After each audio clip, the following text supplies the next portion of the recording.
La parabole du bon Samaritain, versets 25 à 26. Un docteur de la loi se leva et dit à Jésus pour l'éprouver. « Maître, que dois-je faire pour hériter la vie éternelle ?» Jésus lui dit. « Qu'est-il écrit dans la loi?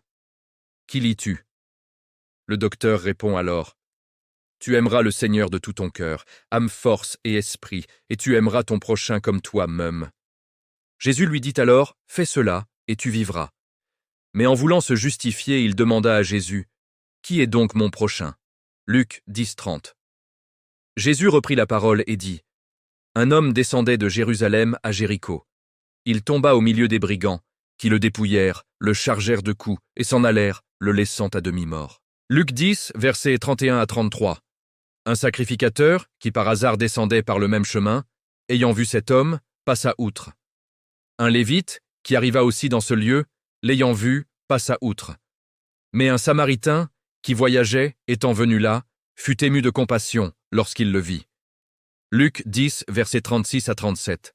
Lequel de ces trois te semble avoir été le prochain de celui qui était tombé au milieu des brigands? C'est celui qui a exercé la miséricorde envers lui, répondit le docteur de la loi.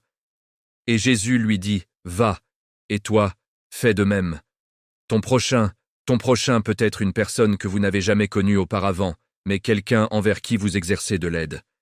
C'est quelqu'un dont vous n'allez pas hésiter à donner à manger, à donner à boire. Ton prochain, c'est quelqu'un que tu aimes de la même façon que tu aimes ta famille, de la même façon que tu aimes tes amis. Ton prochain, c'est comme une partie de toi. Aimons-nous les uns les autres, tels que Dieu nous aime. Si vous avez aimé la vidéo, n'hésitez pas à la partager et à vous abonner pour plus.